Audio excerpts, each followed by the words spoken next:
तयार भयो गौतम बुद्ध विमानस्थल। नारायणहिटी दरबार सङ्ग्रहालय चरम आर्थिक सङ्कटमा। केपी शर्मा ओलीकै कारण बादलदेखि प्रभु शाहसम्मले पदबाट राजीनामा दिने, तर एमाले भने नत्याग्ने। यसरी नै सांसद छानिने हो भने राष्ट्रिय सभाको अर्थ नरहेको विज्ञहरूको भनाई।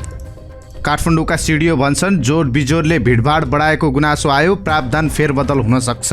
कोभिड संक्रमित एमाले अध्यक्ष केपी शर्मा ओली सार्वजनिक कार्यक्रममा। ओलीले भने डिस्टेन्स मेन्टेन गरेर बस्नुहोस्, कार्यकर्ताले भने हामीलाई बा भएपछि केही हुँदैन।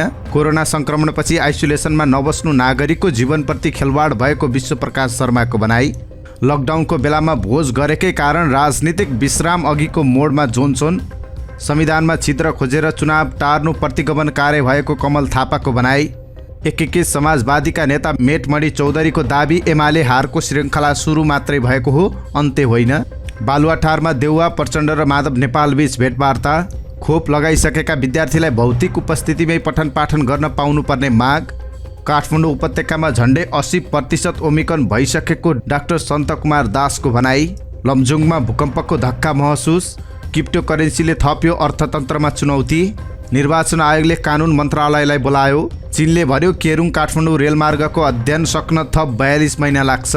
सुनको मूल्य तोलामा 900 रुपियाँले घट्यो। र डलर कारोबारी दिनेशको बयान, 10 लाख नेपालीले अनलाइन जुवा खेल्छन्। गौतम बुद्ध अन्तर्राष्ट्रिय विमानस्थल उडानका लागि तयार भएको छ। पेटी ठेकदारहरूसँगको विवाद, भूकम्प र मधेस आन्दोलन र निर्माण सामग्री अभावका बावजुद निर्माण सकिएको हो। फिनिसिङका छिटपुट काम बाँकी रहेका छन्। विमानस्थल आयोजना प्रमुख प्रवेश अधिकारीले भन्नुभयो केही समयमै उडान सुचारू हुने अपेक्षा छ। जडान गरिएका उपकरणको प्राविधिक जाँच भइरहेको उहाँले जानकारी दिनुभयो। 2079 जेठ 2 गते बुद्ध जयन्तीका दिन अन्तर्राष्ट्रिय उडान गर्ने तयारीका साथ काम भइरहेको विमानस्थल स्रोतले जानकारी दिएको छ। विमानस्थल सञ्चालन अघि सञ्चार उपकरण परीक्षणका लागि क्यालिब्रेसन उडान गर्नुपर्ने हुन्छ, जसबाट उडान गरिएका उपकरणहरू ठिक भएको नभएको बारे रिपोर्ट आउँछ। क्यालिब्रेसन उडानको अन्तिम तयारी भइरहेको आयोजना प्रमुख अधिकारीले जानकारी दिनुभयो। अन्तर्राष्ट्रिय विमानस्थलका रूपमा मान्यता प्राप्त गराउन क्यालिब्रेसन उडान पहिलो पाइला हो, जसको तयारी गरिरहेका छौँ उहाँले भन्नुभएको छ। विमानस्थल सञ्चालनका लागि 100 दिने योजना बनाएर मिसन भैरवा अभियान चलाइएको छ।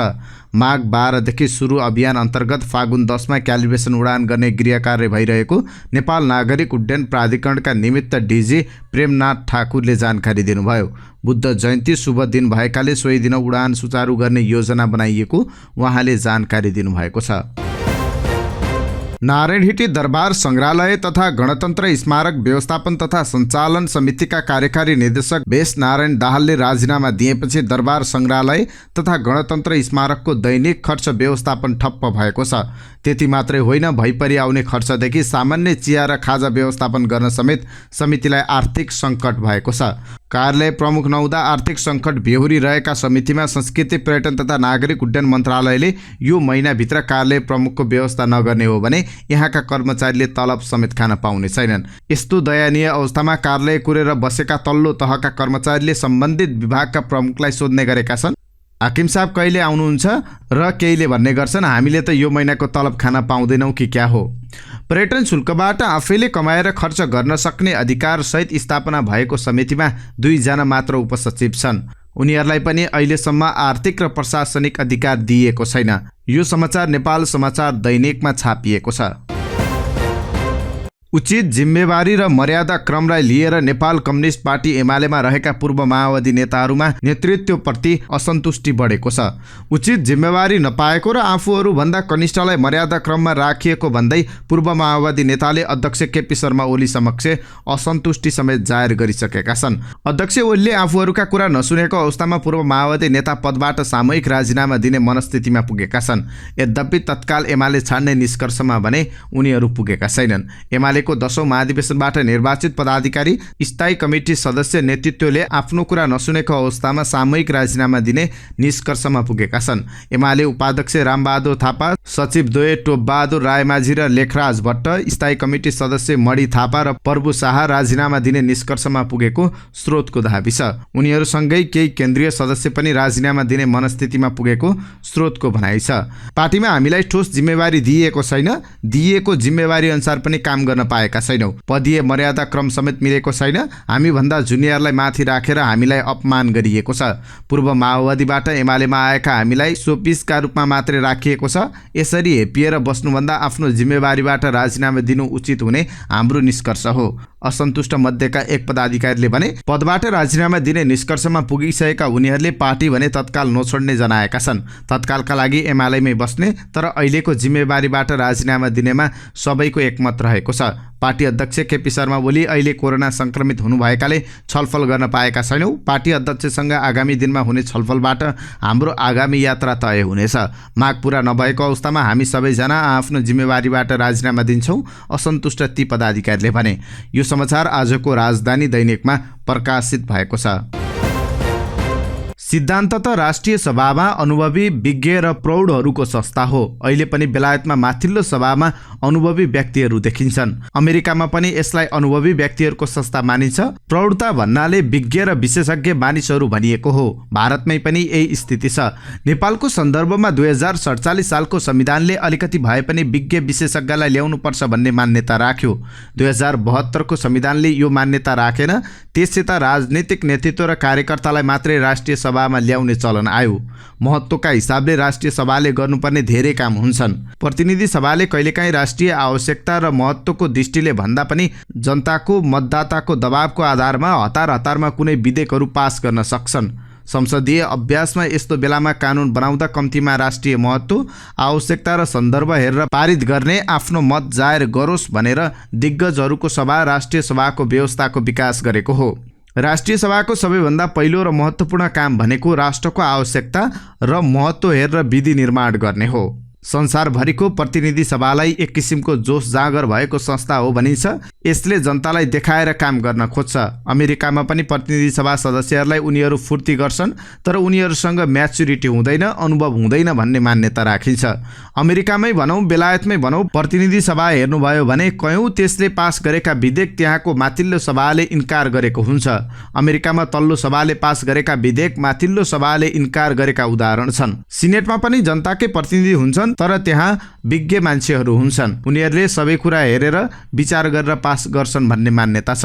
हुनुपर्ने नेपालमा पनि यही हो। अर्थ विधेयकको कुरा गर्ने हो भने नेपालमा मात्रै नभएर जहाँ पनि प्रतिनिधि सभालाई नै विशेष अधिकार छ र पनि छलफल गर्ने यताउति गर्ने अधिकार राष्ट्रिय सभालाई पनि छ। कानुनले दिएको छ।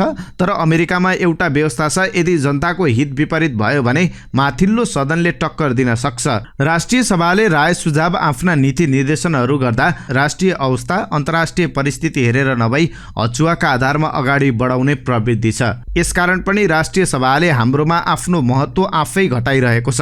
राष्ट्रिय सभामा गएका माननीयहरूको दोष छैन, दोष राजनीतिक प्रणालीको छ। हाम्रोमा राष्ट्रिय सभा प्रभावकारी नहुनुको एउटा कारण यो हो, राजनीतिक नेतृत्वले राष्ट्रिय सभामा आफूले भनेको मान्ने मान्छेलाई मात्रै लैजान थाल्यो। यहाँ राष्ट्रिय सभाको वास्तविक मूल्यअनुसार काम भइरहेको छैन र त्यहाँ पुगेका माननीयहरूको व्यवहार र प्रस्तुति पनि उस्तै उद्वेग लाग्दो छ। काठमाडौँ उपत्यकामा यति बेला जोर बिजोर प्रणाली जारी छ। सवारी साधनको अन्तिम नम्बरका आधारमा जोर गते जोर र बिजोर गते बिजोर सवारी साधन सञ्चालन भइरहेको छ।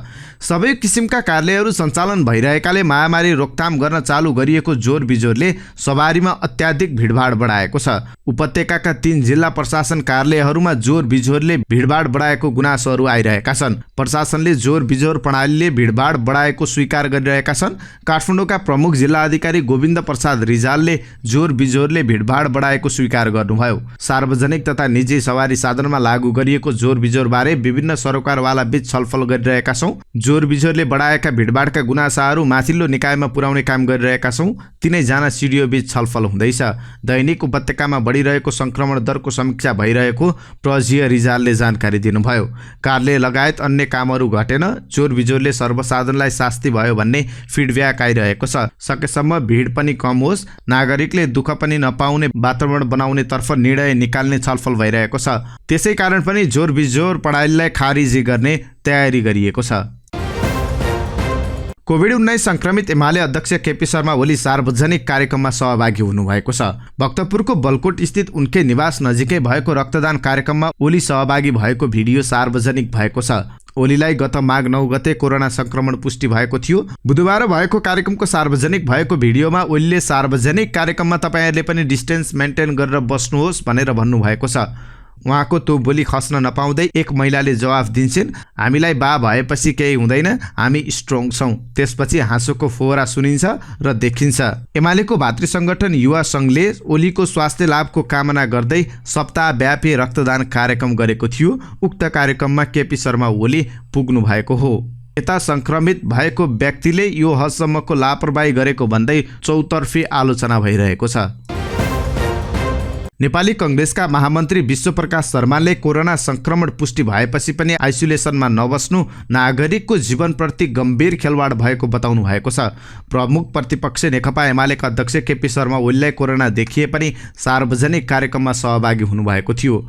अध्यक्ष ओलीको नाम नलिई कांग्रेस महामन्त्री शर्माले यसतर्फ संकेत गर्दै कोरोना संक्रमण पुष्टि भएपछि आइसोलेसनमा बस्नुपर्ने हरेकको जिम्मेवारी हुने बताउनु भएको छ। संक्रमण पुष्टि भएपछि आइसोलेसनमा बस्नुपर्ने हामी हरेकको जिम्मेवारी हो। पालना नगर्नु बहादुरी होइन, गैर जिम्मेवारीको पराकाष्ठ, कानुनको उल्लङ्घन, अन्य नागरिकको जीवनप्रति गम्भीर खेलवाड समेत भएको उहाँले ट्विटर मार्फत अभिव्यक्त गर्नुभएको छ।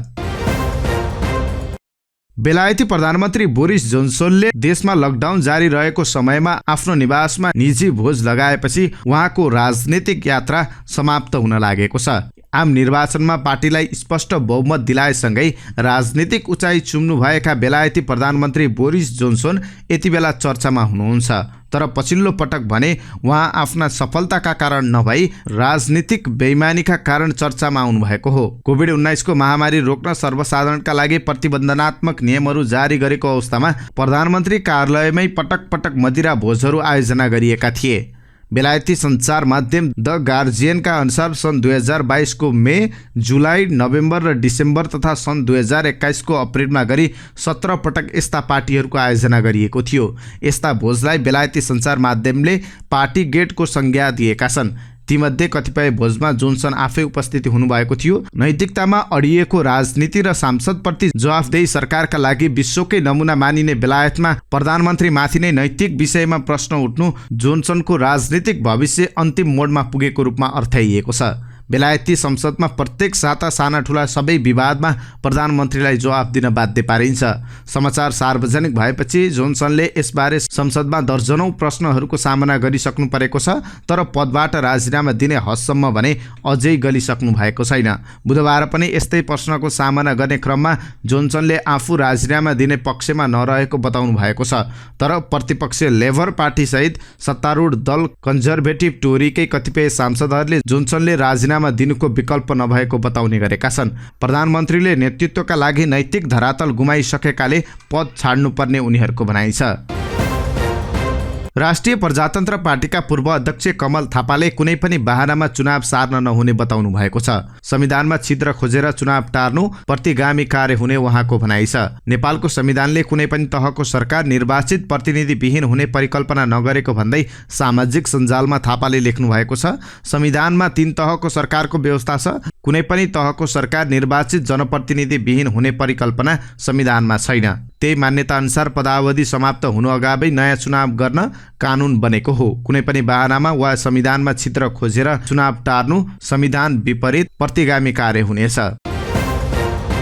नेकपा एकीकृत समाजवादीका नेता मेटमणि चौधरीले नेकपा एमालेको हारको श्रृङ्खला सुरु भएको भन्दै यो निरन्तर अगाडि बढ्ने बताउनु भएको छ। एमालेका नेताहरूले राष्ट्रिय सभा निर्वाचनमा आफ्नो पराजयलाई गठबन्धनको अन्तिम भोजका रूपमा व्याख्या गरिरहेका बेला चौधरीले यस्तो बताउनु भएको हो।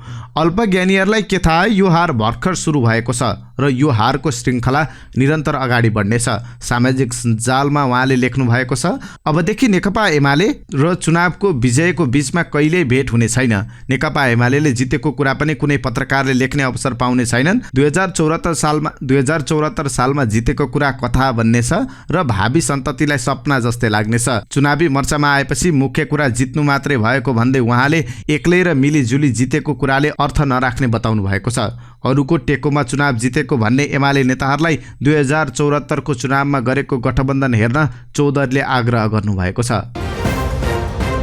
प्रधानमन्त्री समेत रहनुभएका नेपाली कांग्रेसका सभापति शेरबहादुर देउवा, नेकपा माओवादी केन्द्रका अध्यक्ष पुष्पकमल दाहाल प्रचण्ड र एकीकृत समाजवादीका अध्यक्ष माधव कुमार नेपाल बीच भेटवार्ता भएको छ। प्रधानमन्त्रीको सरकारी निवास बालुवाटारमा आज सत्तारूढ गठबन्धनका 3 नेताहरूबीच छलफल भएको हो। समसामयिक राजनीतिक घटनाक्रमबारे प्रधानमन्त्री देउवा सहित गठबन्धन दलका शीर्ष नेताहरूबीच छलफल भएको बालुवाटार स्रोतले जानकारी दिएको छ। कोरोना विरुद्ध खोप लगाइसकेका विद्यार्थीहरूलाई विद्यालयमै उपस्थिति हुने गरी पठन पाठनको व्यवस्था मिलाउने वातावरण तयार पारिदिन निजी क्षेत्रका विद्यालय सञ्चालकहरूको छाता संस्थाले शिक्षा विज्ञान तथा प्रविधि मन्त्री देवेन्द्र पौडेलसँग माग गरेको छ। बिहिबार मन्त्रालयमा भएको छलफलमा हाल बन्द रहेका विद्यालयहरू यही माघ 23 गतेदेखि सञ्चालन हुने व्यवस्था मिलाइदिन उनीहरूले माग गरेका हुन्। खोप लगाइसकेका विद्यार्थीलाई आलो पालो प्रणालीमा भौतिक उपस्थितिमै यही माघ 23 गतेदेखि कक्षा सञ्चालन गर्न दिने व्यवस्था गर्न प्याप्सनले मन्त्रीसँग माग गरेको छ। प्याप्सनका अध्यक्ष टीकाराम पुरीले निजी लगानीका विद्यालयहरूले गरेका राम्रा कामको मूल्याङ्कन गर्दै सरकारी सेवा सुविधामा विभेद नगर्न आग्रह समेत गर्नुभएको छ। अहिले हामी तेस्रो लहरको मध्यतिर अर्थात् लगभग पिकमा रहेका छौँ। यो धेरै बढ्न थालेको 2 साता भएको छ। जुन रफ्तारमा मान्छेहरू सङ्क्रमित भइरहेका छन् त्यसलाई आधार मान्दा पिकमा आएको जस्तो देखिन्छ। काठमाडौँमा विगत 2 सातामा देखिएको सङ्क्रमण दरलाई आधार मान्न सकिन्छ। चिकित्सकका धेरै मान्छे आउँछन् जसलाई कोभिडको लक्षण देखिन्छ तर परीक्षण गरेको हुँदैन। त्यस्ता व्यक्तिहरू पनि धेरै आउँछन्। अस्पतालमा समेत चिकित्सक, नर्स, सफाई कर्मी, कर्मचारी लगायतलाई समेत 80% ओमिक्रोन भएको जस्तो लाग्छ। यी सबै तथ्यलाई आधार मान्ने हो भने काठमाडौँ, ललितपुर र भक्तपुरको कोर सिटीमा बस्ने मध्ये लगभग 80% ओमिक्रोन भएको भनेर भन्न सकिन्छ। अब यो गाउँतिर जाने क्रममा छ।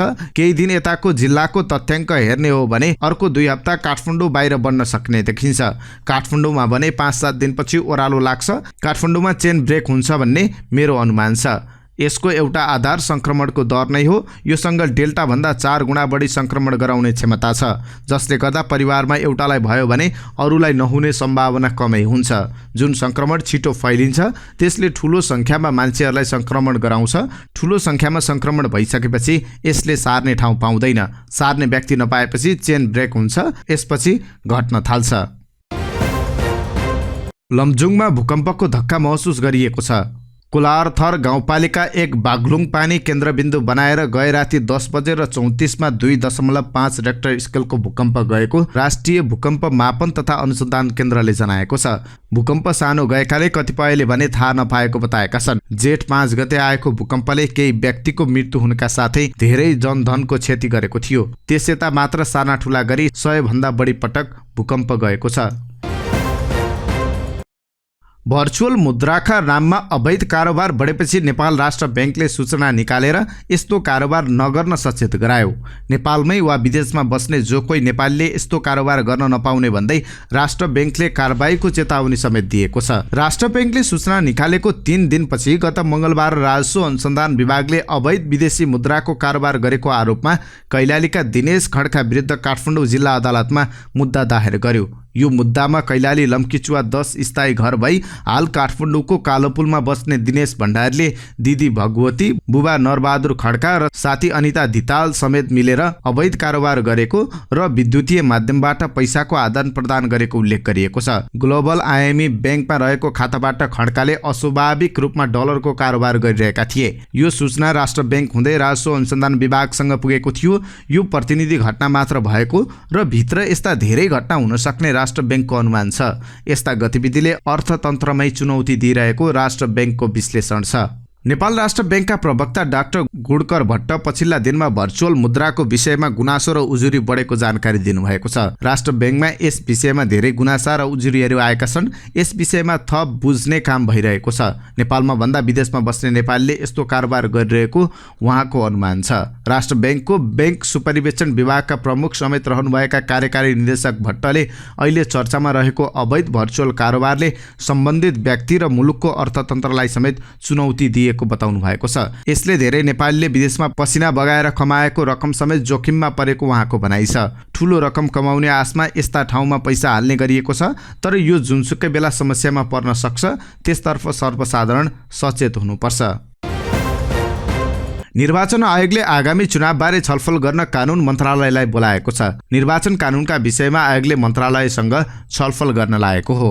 निर्वाचन आयोग स्थानीय तहको निर्वाचन आगामी वैशाखमै गर्नुपर्ने अडानमा छ। उसले निर्वाचनको मिति छिटो तोक्न सरकारलाई दबाब दिँदै आएको छ, तर सत्ता गठबन्धनभित्र भने स्थानीय तहको निर्वाचन पछि सार्ने विषयमा बहस भइरहेकाले मिति तोकिएको छैन। बरु सरकारले केही कानुन संविधानसँग बाजिएको भन्दै संशोधन गर्ने तयारी गरिरहेको छ। यसबारे कानुन मन्त्रालयले महान्यायाधिवक्ता लगायतसँग छलफल गरिसकेको छ। प्रस्तावित काठमाडौँ केरुङ अन्तर्देशीय रेलमार्गको विस्तृत अध्ययन सक्न थप 42 महिना लाग्ने भएको छ। चीन सरकारले महामारीको कारण नेपालसँग भएको सम्झौता अनुसार काम हुन नसकेकाले थप 42 महिना समय लाग्ने जानकारी गराएको छ। केही साताअघि सचिव स्तरीय भर्चुअल वार्तामा चीनले अहिलेको अवस्था सहज नभएको र जटिल भूगोलमा अध्ययन गर्नुपर्ने भएकाले 42 महिना पूर्व निर्धारित तालिका अनुसार अध्ययन पूरा गर्न लाग्ने देखिएको जानकारी दिएको भौतिक पूर्वाधार तथा यातायात मन्त्रालय स्रोतको दाबी छ। शुक्रबार सुनको मूल्य तोलामा 900 रुपियाँले घटेको छ। बिहिबार पनि तोलामा 900 रुपियाँले सुनको मूल्य घटेको थियो। लगातार दोस्रो दिन सुनको पनि मूल्य घट्दा सुन तोलामा 1800 सस्तो भएको सुनचाँदी व्यवसायी महासंघले जनाएको छ। आज छापावाला सुनको मूल्य तोलामा 92,600 रुपियाँ तोकिएको छ। त्यस्तै तेजाबी सुनको मूल्य तोलामा 92,100 रुपियाँ कायम भएको छ। लाखौं डलर अपचलनको आरोपमा पक्राउ परेका कैलालीका दिनेश खड्काले लगभग 10 लाख नेपालीले अनलाइन जुवा खेल्ने गरेको बताएका छन्। 11 पुसमा काठमाडौँको कालो पुलबाट पक्राउ परेका खड्कामाथि राजस्व अनुसन्धान विभागले डलर अपचलनको आरोपमा काठमाडौँ जिल्ला अदालतमा मुद्दा दायर गरेको छ। अदालतमा मुद्दा दर्ता गर्नुअघि राजस्व अनुसन्धान विभागले लिएको बयानका क्रममा खड्काले अनलाइन जुवामा 10 लाख नेपाली संलग्न रहेको र आफूले उनीहरूलाई चाहिने डलर सटाइमा सहजीकरण गर्ने आफ्नो बैंक एकाउन्ट भाडामा दिएको दाबी गरेका छन्। उनले फ्रीलान्सिङ नामक मेसेन्जर ग्रुप मार्फत जुवाको भुक्तानी कारोबार गर्ने गरेको स्वीकारेको विभाग स्रोतको दाबी छ। खड्काले बयानका क्रममा बताए अनुसार उनले साथी मार्फत 10,000 रुपियाँमा ई स्किल नामक एप खरिद गरेका थिए। यो एपमा अनलाइन जुवामा संलग्न नेपालीहरू आबद्ध हुन्छन् अनि यही एप मार्फत अनलाइन जुवा खेल्नेहरूलाई डलरका लागि आफ्नो बैंक एकाउन्ट भाडामा लगाउँथे। मैले आफ्नो बैंक एकाउन्ट भाडामा दिए बापत 1xbet कमिसन आउँथ्यो, उनले बयानमा भनेका छन्। 1xbetमा संलग्न व्यक्तिहरूले विभिन्न बैंक एकाउन्टबाट पैसा राख्न अनुरोध गरेपछि फ्रीलान्सिङ गरेर आउने सूचनापछि म डलर उपलब्ध गराउँथे। बयानका क्रममा खड्काले आफ्नो साथी अनिता धितालको बैंक एकाउन्टमा नेपाली रुपियाँ जम्मा गर्न लगाउने गरेको स्वीकार गरेका छन्। विभागका अधिकारीहरूका अनुसार धितालको एकाउन्टबाट अनलाइन ब्याङ्किङ प्रणाली मार्फत आफ्नो खातामा तान्थे र डलर एप मार्फत भुक्तानी गर्थे। आफूले 3 महिनाको अवधिमा 8 लाख रुपियाँको मात्र डलर सटाई गरेको खड्काले दाबी गरेका छन्। जबकि राजस्व अनुसन्धान विभागले 31 लाख बढी अमेरिकी डलर अपचलन गरेको दाबी गरेको छ। त्यसका आधारमा कुल 37,64,11,100 रुपियाँ बिगो र 3 वर्ष जेल सजाय माग सहित काठमाडौँ जिल्ला अदालतमा मुद्दा दायर गरेको छ।